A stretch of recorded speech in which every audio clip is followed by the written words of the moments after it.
Bismillahirrahmanirrahim. Assalamualaikum warahmatullahi wabarakatuh. Innal hamdalillah nahmaduhu wa nasta'inuhu wa nastaghfiruh wa na'udzu billahi min shururi anfusina wa min sayyiati a'malina.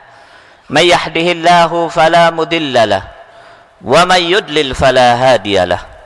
Nashhadu an la ilaha illallah wahdahu la syarika lah wa nashhadu anna Muhammadan abduhu wa rasuluh. Allahumma salli ala Sayyidina Muhammad wa ala alihi wa sahbihi wa man wala. Usikum wa nafsi bitaqwallah faqad fazal muttaqun. Wa qad qala ta'ala fi kitabihil aziz, ya ayyuhalladzina amanu taqullaha haqqa tuqatih wala tamutunna illa wa antum muslimun. Amma ba'd. Ihwanu fiddin rahimakumullah. Alhamdulillah, kita panjatkan syukur kehadirat Allah Subhanahu wa taala. Sampai hari ini Allah masih memberikan dua nikmat yang besar, nikmatul iman wal Islam. Pada satu keadaan, pada satu masa di mana kedua nikmat itu telah dicabut oleh Allah pada kebanyakan penduduk bumi ini. Semata-mata karena rahmatnya lah nikmat ini masih ada pada diri kita. Semata-mata karena belas kasih Allah Subhanahu wa taala, nikmat ini masih ada pada diri kita. Karena nikmat itu pula Allah Subhanahu wa taala menanamkan ke dalam hati kita satu sifat yang harus ada pada seorang muslim mukmin, yaitu al-ihtimam bi amril muslimin, peduli terhadap urusan kaum muslimin. Iman fiddin rahimakumullah. Kita tidak kumpul pagi ini, kita tidak sholat berjamaah, dan kita tidak sedang memperingati satu kejadian yang besar yang pernah terjadi di negeri ini, semata-mata hanya karena di dalam diri kita ada sifat al-ihtimam bi amril muslimin. Rasulullah SAW bersabda, man asbaha walam yahtam bi amril muslimin falaysa minhum. Barang siapa yang bangun di pagi hari, di pagi itu dia mendapatkan nikmat yang besar dari Allah, tapi di pagi itu tidak ada sedikit pun perasaan al-ihtimam bi amril muslimin, peduli terhadap urusan kaum muslimin, falaysa minhum, kata Rasulullah, dia bukan golongan orang Islam. Ihwanu fiddin rahimakumullah. Kalau kita tidak dianggap penduduk Surabaya, tidak apa-apa. Kota lain lebih cantik daripada kota ini. Kalau tidak dianggap penduduk Pulau Jawa, nggak apa-apa. Pulau lain lebih indah daripada Pulau Jawa. Kalau tidak dianggap penduduk Indonesia, tidak apa-apa. Negara lain lebih makmur daripada negara ini. Tapi kalau tidak dianggap oleh Rasulullah sebagai golongan Muslim, musibah kabira, musibah besar. Salah syarat untuk sampai kepada dianggap golongan orang-orang Islam, kata Rasulullah, di dalam dirinya harus ada sifat al-ihtimam bi amril muslimin. Alhamdulillah, nikmat itu masih ada pada diri kita. Kemudian iman fiddin rahimakumullah, Allah Subhanahu wa taala berfirman di dalam salah satu ayatnya, radu bi ayyakunu ma'al khawalif wa tubi'a ala qulubihim fahum la yafqahun. Allah Subhanahu wa taala berfirman di dalam surat At-Taubah ayat 87. Sebelum kita bahas ayat ini, saya akan menjelaskan asbabun nuzul, satu kejadian yang melatar belakangi turunnya ayat itu. Ayat ini turun di Madinah. Pada saat itu Rasulullah di Madinah, di samping menjadi Rasul dan Nabi, beliau juga menjadi pemimpin dan panglima. Pada satu waktu Rasulullah memerintahkan kepada penduduk Madinah, hei penduduk Madinah, idhab ilal qital, berangkatlah berperang kalian. Kebetulan pada saat itu Madinah sedang dilanda musim panas. Orang Madinah tahu betul, kalau musim panas, panas atas, panas bawah, padang pasir. Dan pada musim panas itu biasanya buah kurma itu mateng, ya. Pekerjaan yang paling disukai penduduk Madinah di musim panas, di siang hari duduk di kebun kormanya sambil menikmati buah korma. Mereka menikmati semilir angin, puncak kenikmatan buat mereka. Tiba-tiba Rasulullah mengatakan, idhab ilal qital, berangkat berperang. Tentu satu hal yang amat sangat sulit. Perang pada masa itu mereka tahu jalan kaki. Bagi yang tidak punya kuda, naik kuda dan bisa berbulan-bulan, bisa berpekan-pekan, satu hal yang sulit. Sehingga sebagian daripada penduduk Madinah tidak mau berangkat, yaitu golongan orang-orang munafik. Maka Allah Subhanahu wa taala menurunkan ayat ini, radu bi ayyakunu ma'al khawalif wa tubi'a ala qulubihim fahum la yafqahun. Apa kata Allah? Mereka orang munafik lebih memilih menjadi al-khawalif, orang-orang yang boleh tidak ikut perang. Orang yang boleh tidak ikut perang itu 4 golongan: wanita, anak-anak, orang tua, orang sakit. Ini orang munafik, laki, kuat, sehat, tidak mau berangkat perang. Radu bi ayyakunu ma'al khawalif fatubi'a ala qulubihim. Allah menutup mati hatinya dan mereka tidak akan pernah bisa memahami Al-Quran selama-lamanya sampai Allah mencabut sifat tersebut karena mereka tobat kepada Allah Subhanahu wa taala. Ibadu fiddin rahimakumullah. Saya Abdullah Azam rahimahullah, seorang ulama mujahid yang syahid di Afghanistan, menafsirkan ayat ini. Apa kata beliau? Radu bi ayyakunu ma'al khawalif, tidak mau berperang dan lebih memilih berkumpul dengan orang-orang yang boleh ditinggal, wanita, orang tua, anak kecil, orang sakit. Itu bukan hanya sifatnya orang munafik yang ada di kota Madinah, tapi sudah menjadi sifat kebanyakan kaum muslimin di zaman sekarang, kata beliau. Saya Abdullah Azam itu meninggalnya baru 15 tahun yang lalu. Sudah menjadi sifat kaum muslimin.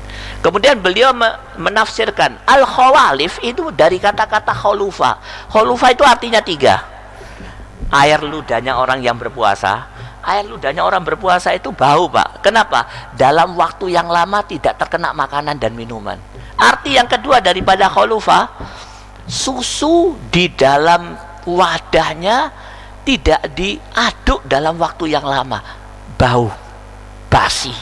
Dan arti ketiga daripada khulufa, air yang tidak mengalir, warnanya berubah, ya, rasanya berubah, baunya berubah.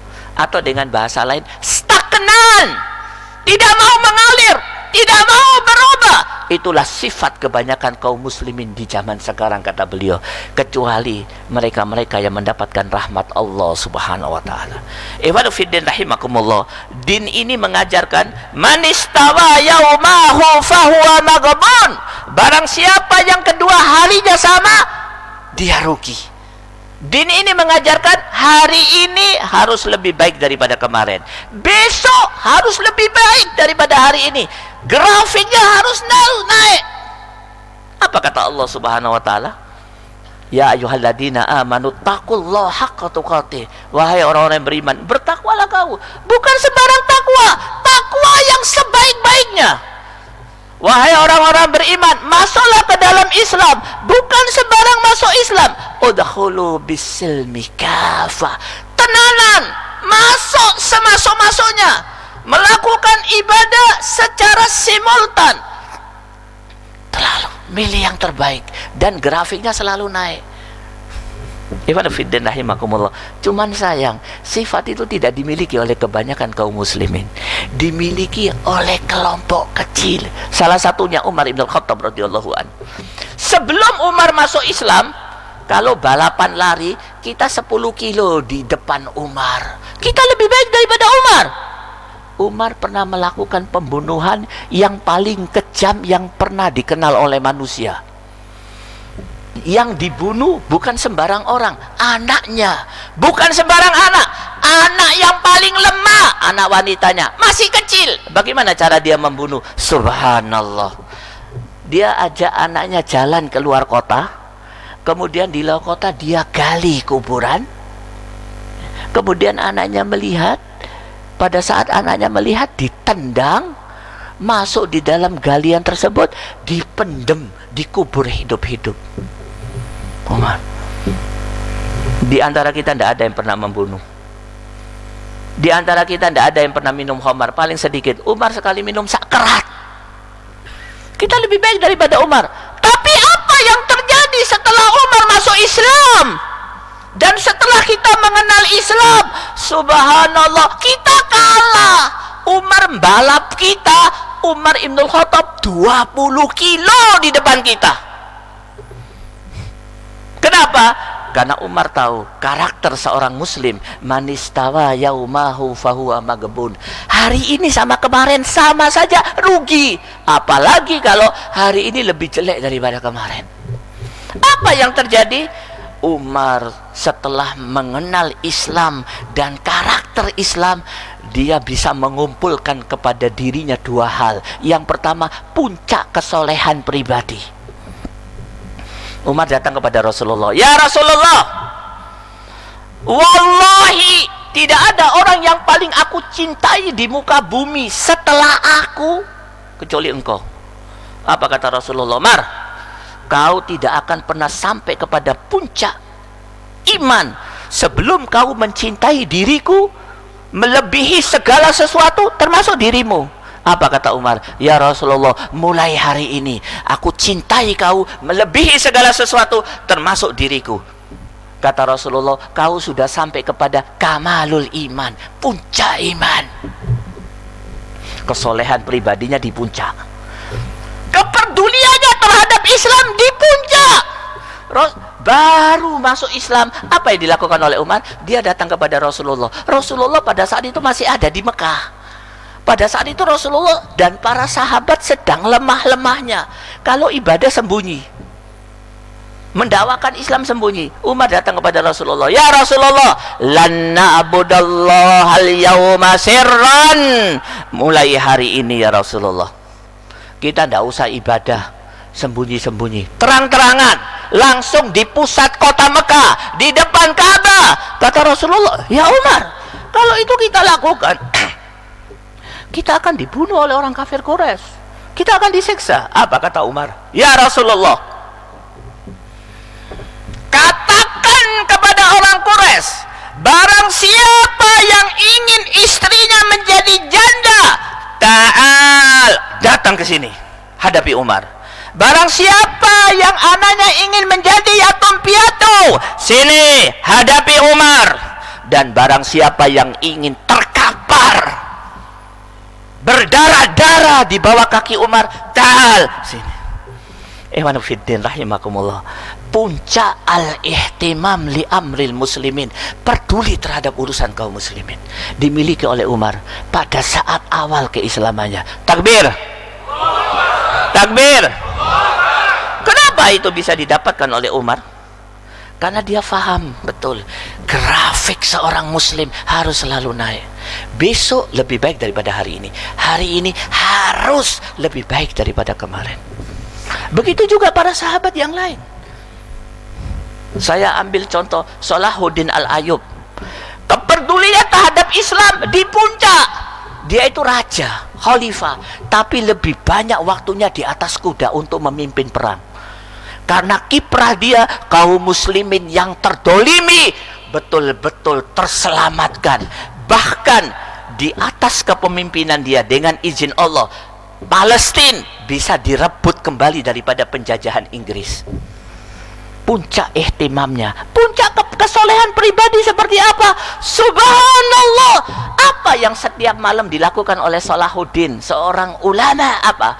Dia selalu manggil temannya, tolong bacakan kepadaku hadis Nabi.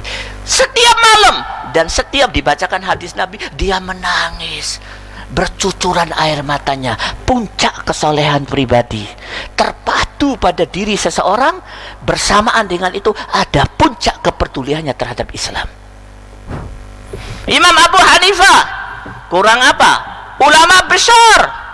Karena karya dia, banyak kaum muslimin betul-betul selamat daripada api neraka. Ilmunya, kesolehan pribadinya seperti apa? Subhanallah. sukses melakukan bisnis ekspor impor. Pada satu waktu dia karena kepentingan dakwah dia tidak bisa menjual, mengirim barangnya ke luar negeri. Dia panggil temannya, partnernya, kau jual, cuman saya pesan sama kau, dari seluruh barang yang ada ini ada satu koli rusak, BS. Nanti kalau kau jual tolong sampaikan kepada pembeli iki rusak, kortingan 50%. Siap. Berangkatlah dia. Sebulan kemudian partnernya kembali dalam keadaan laku. Apa yang pertama kali ditanya oleh Imam Abu Hanifah kepada partnernya? Bukan untung piro, bukan.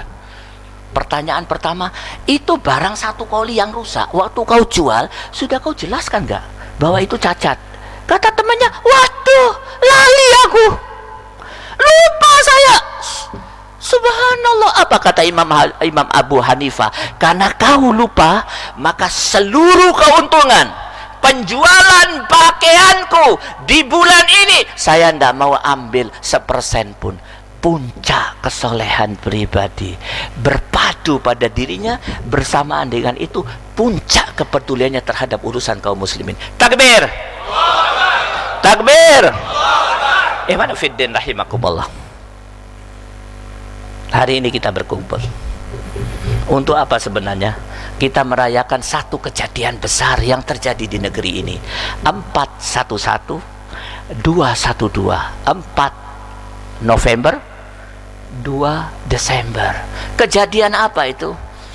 Bisa berkumpul di satu tempat, di satu waktu, 7,5 juta orang. Tidak pernah terjadi di tempat manapun di muka bumi ini bisa berkumpul orang sebanyak itu, baik yang dilakukan oleh golongan orang-orang Islam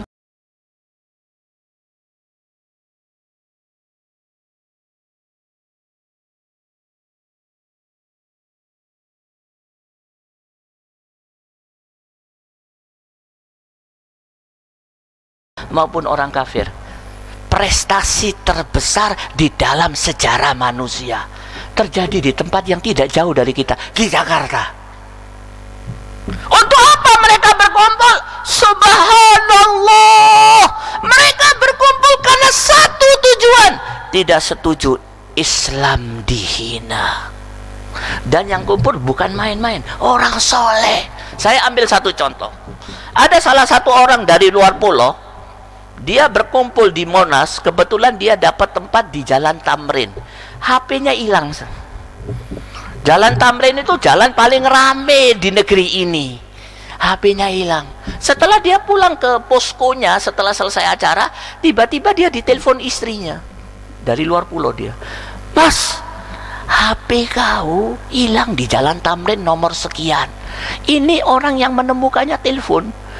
Diambil, ambilan. Dia nunggu di titik ini, di tempat ini, ambilan. Datang dia diambil. Subhanallah, kembali HP-nya. 50 HP hilang di Jalan Perak, tidak balik. Ya, takbir. Itu menunjukkan yang kumpul orang-orang soleh. Dan subhanallah, pada acara tersebut terjadi banyak keajaiban. Percaya atau tidak, terjadi. Direstui oleh penduduk bumi dan penduduk langit. Ada lafaz Allah subhanahu wa ta'ala di atas langit. Ada lafaz Allah di banyak tempat. Bahkan di saf orang itu, dari kejauhan, dari ketinggian, ada lafaz Allah subhanahu wa ta'ala.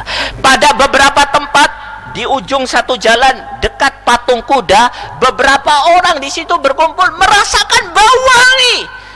Ditanya, kau wangi, bawa minyak wangi? Tidak ada. Lo ajib, mungkin di sini ada kembang wangi-wangi. Tidak ada wangi yang belum pernah dirasakan oleh mereka. Subhanallah, kejadian istimewa. Dan masih banyak keistimewaan yang lain. Satu yang paling istimewa, mereka datang karena satu ayat. Allah subhanahu wa ta'ala berfirman di dalam surat An-Nisa 140.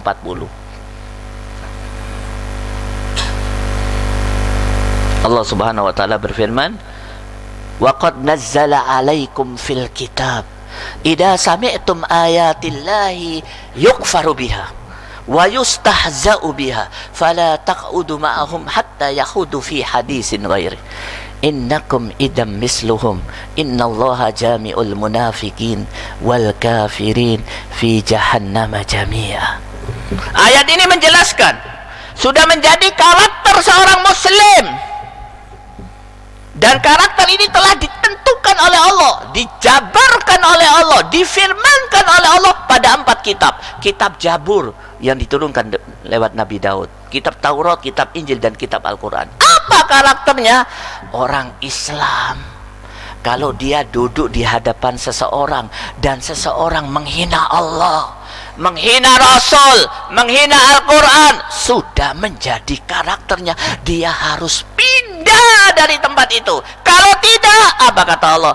Innakum idam misluhum. Kau yang tetap duduk, tidak ada respon, akan menjadi munafik dan akan sama dengan orang kafir. Walaupun kau sholat setiap hari, walaupun haji setiap tahun, innakum idam misluhum. Kau sama dengan mereka. Kenapa? Karena kau tak ada respon, tetap diam, tidak marah. Loh, sikap yang baik seperti apa? Apa kata Allah? Yang baik tinggalkan dia. Loh, kalau tidak mau, ya Allah, aku tidak mau tinggalkan. Yang baik adalah ambil teh panas, siramkan ke kepalanya. Ambil botol, tutup ke kepalanya, hajar dia, tarik lehernya. Itulah karakter seorang muslim. Kalau tidak seperti itu, apa kata Allah? Munafik. Innallaha jami'ul kafirin wal munafik fi jahannama jami'a. Allah akan mengumpulkan orang kafir yang menghina Al-Quran dan yang mendengar tak ada respon, munafik. Semuanya dikumpulkan di neraka jahanam. Naudzubillah min dzalik. Pak, pada diri Ahok itu berkumpul 2 hal. Yang pertama, dia sebagai gubernur yang tidak disukai oleh warganya, dan warganya tidak menginginkan dia jadi gubernur. Yang kedua, sebagai penista agama. Sebagian besar mereka yang berangkat ke Jakarta, kalau tidak mau dikatakan 99%, kalau tidak mau dikatakan 100%, semuanya berangkat karena Ahok menista agama, bukan karena dia gubernur yang tidak disukai. Ihwanufiddin rahimakumullah, satu pemandangan yang sangat dahsyat terjadi di negeri ini. Pada saat kaum muslimin berada pada puncak kelemahannya, mereka menjadi marah karena Al-Quran dinista. Takbir. Ini yang pertama, fenomena yang istimewa. Yang kedua, Ihwanufiddin rahimakumullah, saya perlu sampaikan kepada antum sekalian, di balik ketenangan antum bisa tinggal nyaman di kota ini dengan segala kekayaan yang Allah berikan kepada antum sekalian, ketahuilah, kejadian kemarin mengajarkan kepada kita satu hal yang sangat penting untuk kita fahami. Apa itu? Ahok bukan seorang pribadi, tetapi dia ujung tombak dari konspirasi besar. Konspirasi yang mempunyai tujuan mencabut Islam dan iman dari diri kita, dan kalau tidak mau dicabut, maka nyawa kita akan dicabut oleh mereka dengan pembunuhan. Dan itu sudah mereka lakukan di banyak tempat. Yang paling dekat daripada kita, Rohingya. Konspirasi besar, saya katakan. Kenapa? Berkumpul 5 kekuatan. Kekuatan yang pertama, kekuatan yang paling kuat di muka bumi ini, komunis internasional, yang dimotori oleh RRC Cina, yang diakui oleh dunia kekuatan terbesar melebihi Amerika dan sekutunya. Konspirasi yang kedua, komunis lokal. Ya, Pak, Bapak, ya ikhwan, ya umahat, bapak-bapak dan ibu-ibu sekalian, kita harus tahu urusan ini. Komunis lokal menyusun kekuatan. Mereka mempunyai kader 15 juta orang, anak-anak, cucu-cucu dari bapak-bapak mereka komunis. Mereka menyusun kekuatan untuk merebut iman dari diri kita, untuk dicampakkan. Kalau tidak mau mereka menghunus pedangnya untuk diletakkan di atas leher kita. Kekuatan yang ketiga, salibis internasional, Kristenisasi dan Yahudi. Saya pernah sampaikan di banyak pengajian saya, setiap tahun 2,4 juta kaum muslimin dikristenkan. Itu Kristen keluar dari Islam jadi Kristen, tetapi yang dijauhkan dari Islam berlipat-lipat. Karena kristenisasi hari ini menggunakan cara yang lebih canggih. Tidak perlu kita kristenkan orang Islam, cukup dijauhkan dari Islam, dijauhkan dari Al-Quran, sudah jadi Kristen, sudah jadi pengikut Yesus, kata dia. Yang di Kristen saja 2,4, yang lebih daripada itu berlipat-lipat yang dijauhkan dari Islam, berlipat-lipat. Kekuatan yang keempat adalah Syiah. Syiah, Pak, saya pernah sampaikan kepada antum sekalian, Syiah hari ini sudah sampai kepada programnya pada fase yang kelima. Setiap fase 10 tahun. Fase yang pertama pengenalan diri, fase yang kedua lobbying, fase yang ketiga dakwah, fase yang keempat pengkaderan, fase yang kelima persiapan revolusi. Hari ini mereka bukan berada di fase yang pertama, fase yang kelima persiapan revolusi, dan mereka menjalin hubungan yang indah dengan komunis internasional. Tidak main-main loh, Pak, tidak main-main. Dan yang kelima, kekuatan kemaksiatan, dan semuanya dikomando oleh satu kepemimpinan. Jadi Ahok bukan satu persoalan, bukan satu pribadi. Dia ujung tombak dari konspirasi besar. Dia proksi boneka kecil. Di balik dia ada boneka yang lebih besar. Ada dalang, ada bos, ada big boss, ada konglomerat. Mereka bersatu. Benarlah apa yang dikatakan oleh Allah Subhanahu wa Ta'ala. Ini ayat ini mestinya sudah kita dengar waktu kita kecil, tapi karena kesalahan teknis, guru kita tidak mengajarkan ayat ini. Ajib, mereka lebih mementingkan kita hafal lagu Indonesia Raya daripada faham ayat ini. Apa kata Allah Subhanahu wa Ta'ala di dalam surat Al-Anfal ayat 73? Walladina kafaru ba'duhum awliya'u ba'd illa taf'alu takun fitnatun fil ard wa fasadun kabir. Subhanallah. Apa kata Allah? Orang-orang Islam, orang kafir itu, ini Allah yang berkata, orang kafir itu sudah sampai kepada puncak persatuannya. Mereka saling melindungi. Puncak persatuan. 200 negara dikontrol orang kafir. Negara itu berjalan dengan bagus. Umat Islam punya negara satu pun tidak punya. Mereka bersatu. Nah, apa kata Allah Subhanahu wa Ta'ala? Ya Allah, kita mungkin akan katakan kepada Allah, orang kafir itu masuk neraka. Apa kata Allah? Iya, saya tahu dia masuk neraka, tapi kalian harus tahu mereka berada di puncak persatuannya yang tidak pernah kalian lakukan, wahai kaum muslimin. Apa kata Allah Subhanahu wa Ta'ala? La yaghurrannaka taqallubul ladina kafaru fil bilad mata'un qalil summa ma'wahum jahannam wa bi'sal mihad. Wa bi'sal. Apa kata Allah Subhanahu wa Ta'ala? Orang Islam, jangan terberdaya dengan takallubnya orang kafir. Mereka sampai kepada puncak takallub. Saya buka tafsir, takallub itu artinya apa? Mobilitasnya, prestasinya, manajemennya, persatuannya. Mereka di puncak. Kau jangan terperdaya. Tapi apa yang terjadi? Kaum muslimin terperdaya. Illa taf'alu. Kalau kau tidak lakukan puncak persatuan seperti yang pernah dicapai oleh orang kafir atau di atas itu, takun fitnatun fil ard wa fasadun kabir. Kalian akan dilanda fitnah yang amat sangat besar dan kerusakan di mana-mana.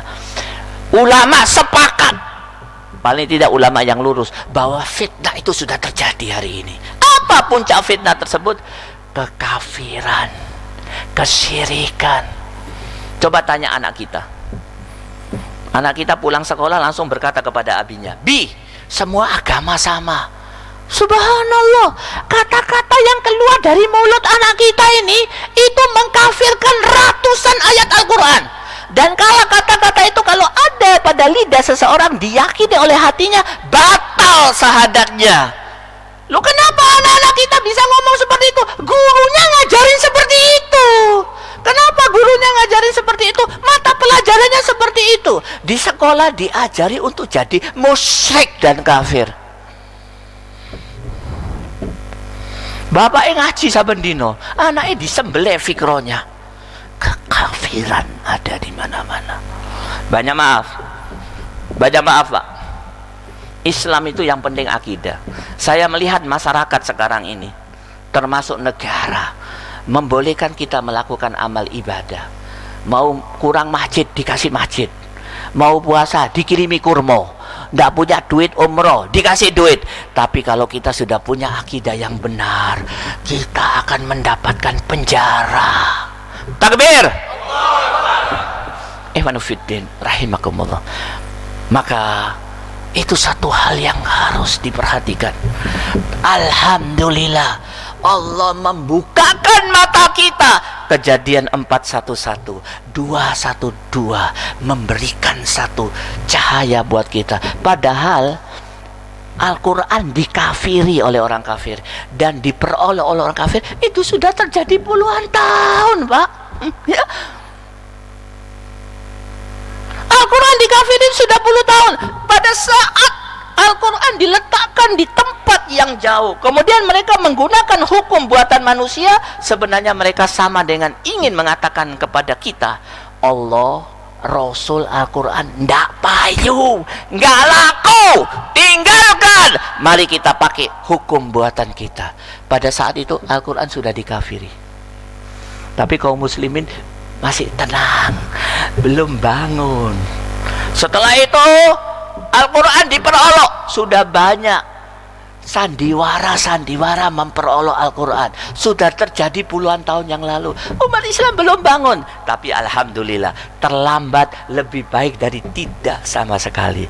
Inilah kehebatan 411 ya, dan 212. Kaum musliman melek, ternyata kitab suci kita telah dikafiri dan kitab suci kita telah diperolok oleh mereka.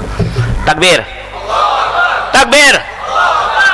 Benarkah yang saya sampaikan? Benar? Ikhwanafiddin rahimakumullah. Fenomena yang ketiga yang perlu kita cermati dalam hubungannya dengan kejadian yang hari ini sedang kita rayakan. Kita ulang kembali ya. Kemarin kita pekikkan kata-kata takbir, Allahu Akbar, Allahu Akbar, Allahu Akbar.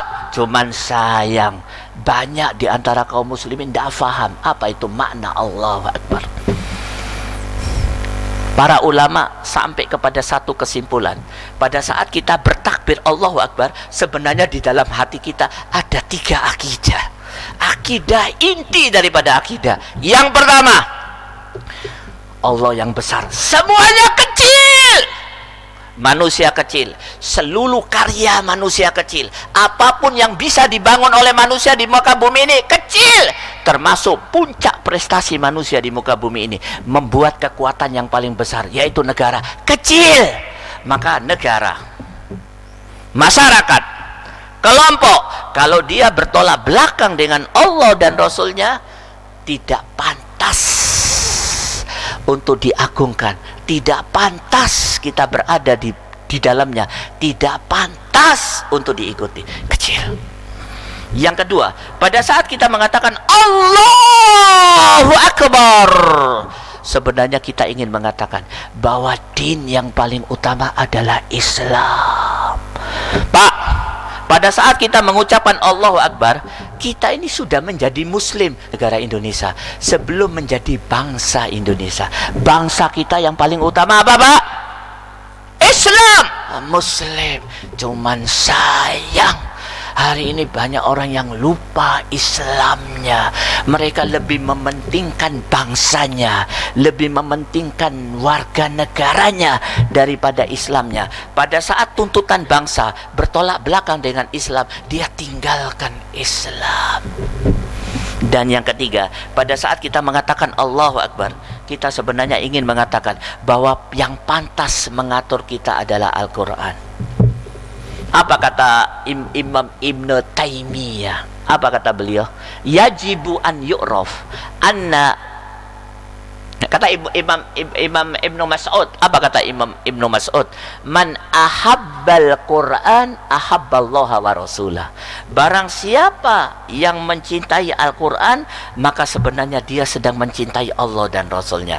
Barang siapa yang tidak mencintai Al-Quran, dia tidak sedang mencintai Allah dan Rasulnya. Ibnu Fiddin rahimakumullah. Itulah yang ketiga, fenomena yang ketiga yang perlu kita cermati dari kejadian 212 kemarin.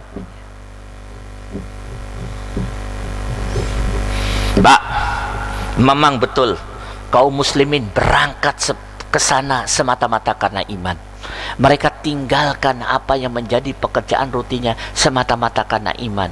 Mereka bertakbir semata-mata karena iman. Tapi ingat, di balik kelebihan yang ada di sana, ada satu kelemahan yang perlu kita cermati. Kelemahan apa itu? Mereka persatuannya masih lemah. Keadaan mereka seperti panguyupan, seperti orang-orang yang bersatu hari itu, setelah itu balik tidak ada lagi hubungan. Padahal Allah Subhanahu wa taala mengatakan, kaum muslimin tidak akan pernah bisa benar, tidak akan pernah bisa menang kecuali mereka mempunyai satu syarat. Apa kata Allah Subhanahu wa taala? Innallaha yuhibbul ladina yuqatiluna fi sabilihi saffan ka'annahum bunyanum marsus. Apa kata Allah Subhanahu wa taala? Allah akan mencintai mereka yang menegakkan kalimat ini rapi seperti barisan yang rapi. Pak, tidak ada yang lebih rapi daripada barisan. Ya. Miring sedikit dipukul, harus rapi. Tapi kata Allah, nggak cukup barisan, harus yang lebih rapi daripada barisan itu. Dan tidak ada yang lebih rapi daripada rumah. Kata Allah, gak cukup rumah, harus lebih rapi daripada rumah itu, yaitu rumah atau bangunan yang kokoh. Baru setelah itu Allah akan mencintai orang-orang yang menegakkan kalimat Allah rapi seperti barisan, bukan sembarang barisan. Rumah, bukan sembarang rumah, tapi rumah yang kokoh. Tapi apa yang terjadi hari ini? Kaum muslimin belum bersatu seperti itu, ya. Satu masjid masih bentrok dengan masjid yang lain. Satu aliran berantem dengan aliran yang lain. Satu takmir berantem dengan yang lain. Kalau mereka berkumpul sesaat saja, setelah itu kembali lagi. Maka kata kuncinya satu. Kejadian 411 212 adalah angin segar, nikmat besar yang Allah berikan, harus kita syukuri. Bagaimana mensyukurinya? Tidak ada yang paling tepat kecuali kita mengadakan konsolidasi, bapak-bapak sekalian. Konsolidasi antar pejuang. Apa yang terjadi dari hubungan antar kaum muslimin hari ini? Hubungannya tidak lebih daripada bisnis. Yang dibicarakan minat to'am ila to'am ila to'am ila to'am. Kalau nggak sate soto, gule sate soto. Yang dibicarakan sepeda motor, mobil Innova Toyota. Yang dibicarakan urusan dunia. Mereka kumpul, tidak pernah bicara tentang perjuangan. Mereka tidak sadar bahwa dirinya pejuang. Mari kita syukuri kejadian kemarin.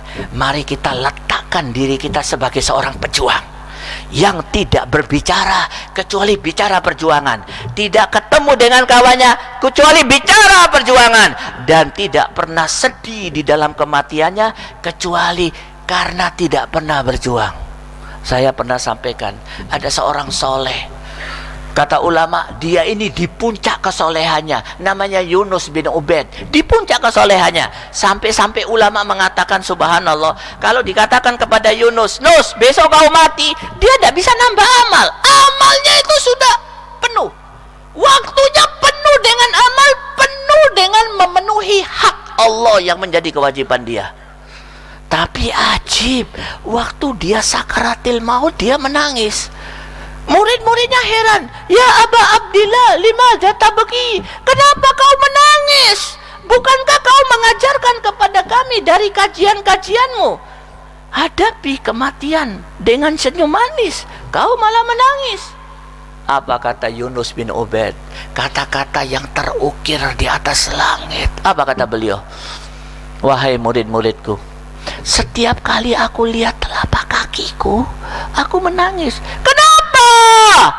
Pokoknya kalau aku lihat telapak kakiku, aku menangis. Kenapa ya Ustadz? Iya, karena di dalam hidupku aku tidak pernah berjihad. Dakwah aku lakukan, menuntut ilmu aku lakukan, semua aku lakukan, ibadah aku lakukan, haji setiap tahun aku, tapi tidak pernah aku berjihad. Kalau seumpamanya aku pernah berjihad satu hari saja, dan kakiku ini terkena debu jihad, aku selamat daripada azab Allah Subhanahu wa taala. Memang betul Yunus bin Ubaid tidak pernah berjihad. Tapi ingat bapak-bapak sekalian, kenapa beliau tidak pernah berjihad? Karena sejak dia lahir sampai dia mati, Islam tegak. Hukum Allah tegak. Kaum muslimin punya wibawa. Kaum muslimin berkuasa. Orang-orang kafir KO, keok. Mereka datang membayar jizyah dalam keadaan menghinakan diri. Tapi Yunus bin Ubaid tahu, sebagai orang Islam, aku harus jadi pejuang. Dan tidak pernah berbicara kecuali perjuangan. Dan tidak pernah aku isi waktuku kecuali untuk jihad. Aku belum pernah berjihad, katanya. Subhanallah. Ikhwan fillah rahimakumullah. Bagaimana dengan kaum muslimin? Di hadapan matanya api sudah dibakar oleh orang kafir. Genderang perang sudah ditabuh. Loh, komunis Cina sudah memukul genderang perang, Pak. Bapak tahu? Tentara Cina yang ketahuan masuk di Indonesia, mereka sembunyi di pinggiran pesisir Pulau Kalimantan, pesisir Pulau Sumatera, pesisir Banten, dan di pesisir Irian Jaya, dan di sekitar Papua. Jumlahnya subhanallah, jangan kaget, yang ketahuan sudah 1 juta. Yang nggak ketahuan, wallahu a'lam, yang tersembunyi lebih banyak. Kenapa tersembunyi tidak diketahui? Dilindungi oleh pejabat-pejabat tersebut. Siapa pejabat tersebut? Banyak. Salah satunya ya Ahok itu, dan atasannya Ahok, komandannya Ahok, anak buahnya Ahok, menyembunyikan. Ihwanufiddin rahimakumullah, genderang perang sudah ditabuh. Pilihan kaum muslimin tinggal satu di antara dua. Mau jadi pejuang atau mau jadi korban? Loh, umat Islam di Indonesia ini bisa jadi korban nggak? Ya bisa banget, Pak. Umat Islam di Rohingya itu badannya lebih kuat daripada kaum muslimin di negeri ini. Gotot-gotot, mereka pekerja keras, bisa jadi korban. Umat Islam di Indonesia lembek-lembek, mangane kerupuk. Bisakah kaum muslimin jadi korban? Bisa banget. Umat Islam di Suriah pemahaman agamanya lebih bagus daripada kaum muslimin. Mereka yatakallam bil Arabiyah, baca Quran tahu artinya. Kalau mereka baca Quran menangis, ya bisa dikuasai oleh orang kafir. Umat Islam, ya bisa banget umat Islam Indonesia. Kenapa? Nggak ngerti Quran.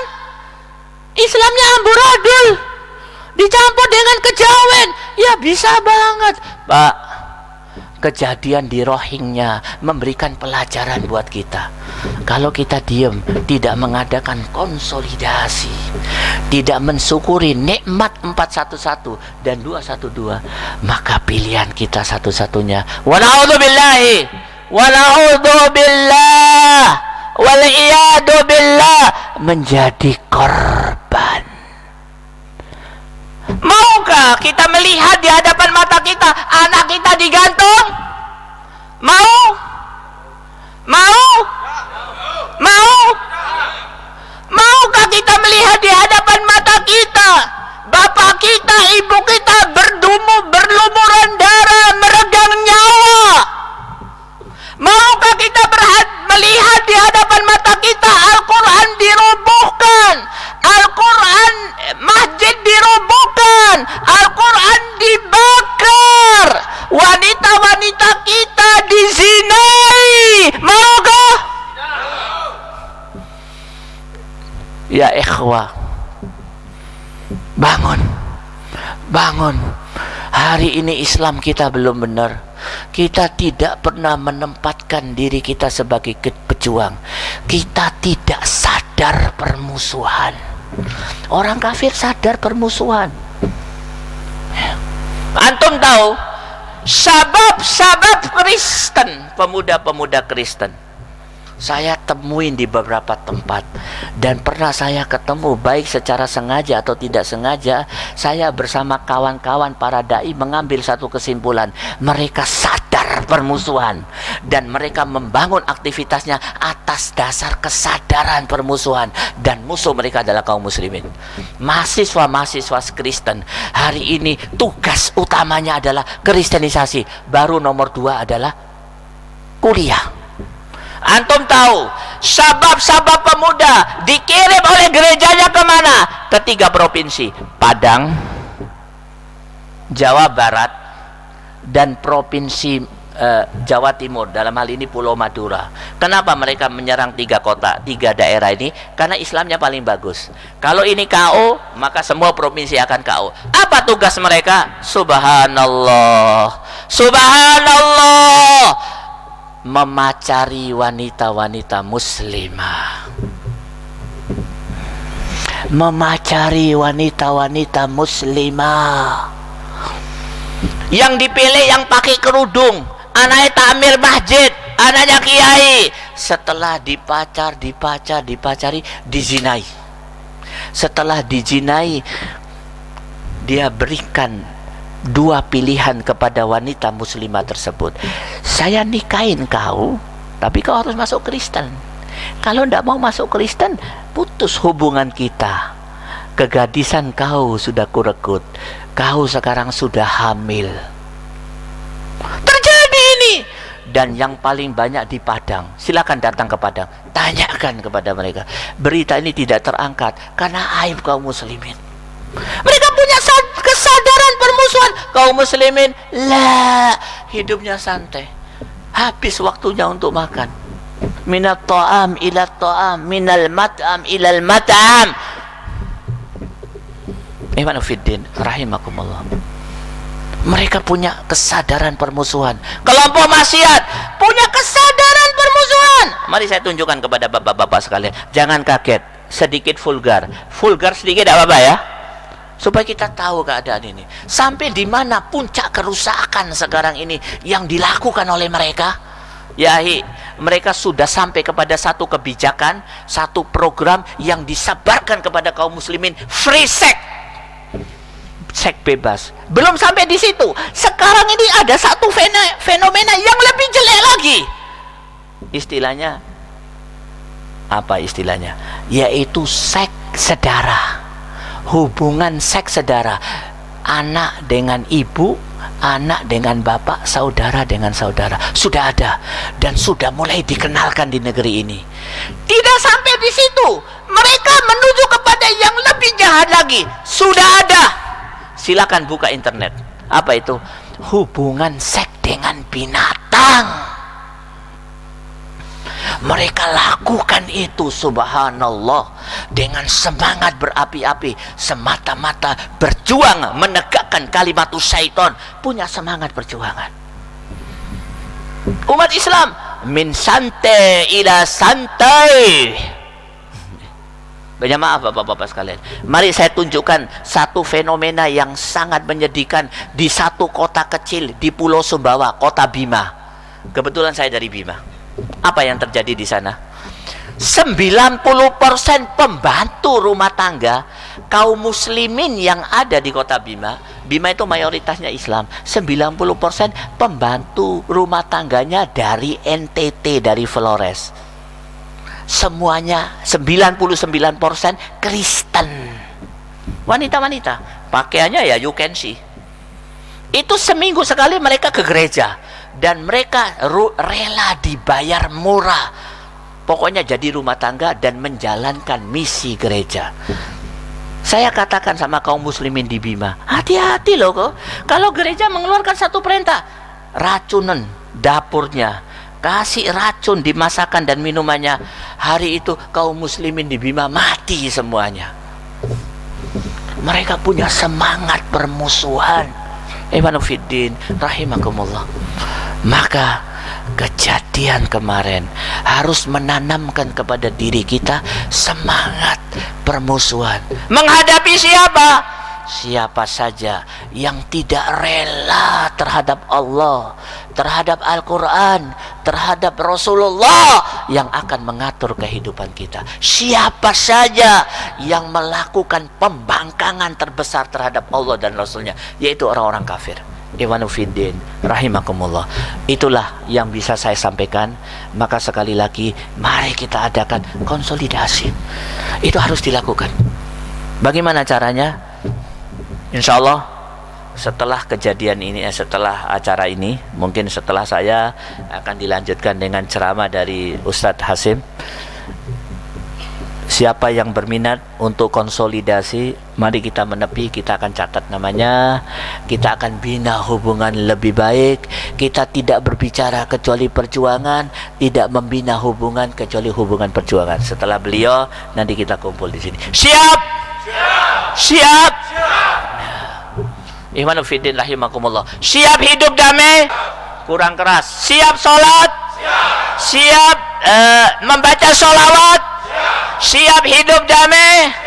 Tapi apabila Islam dihina, Islam dikafirkan, musuh-musuh Allah sombong, mereka berusaha membunuh kaum muslimin, siap perang? Siap jihad? Siap menghadapi mereka? Siap. Ikhwanuddin rahimakumullah.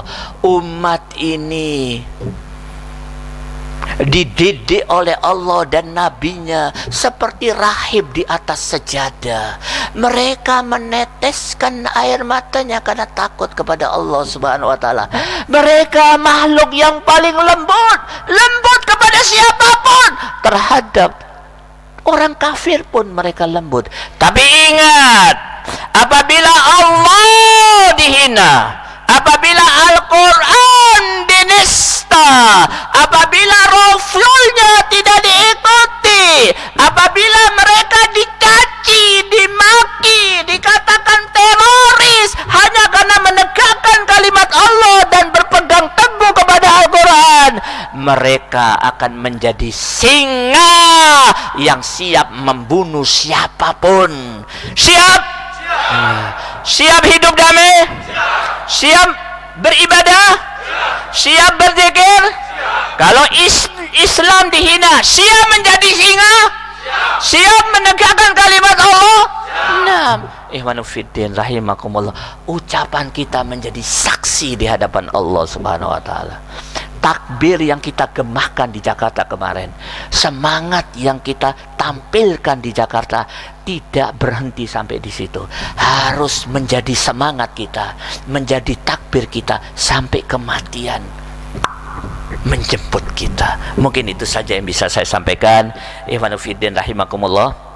Setelah selesai acara ini, mari kita sedikit menepi, kita mengadakan konsolidasi.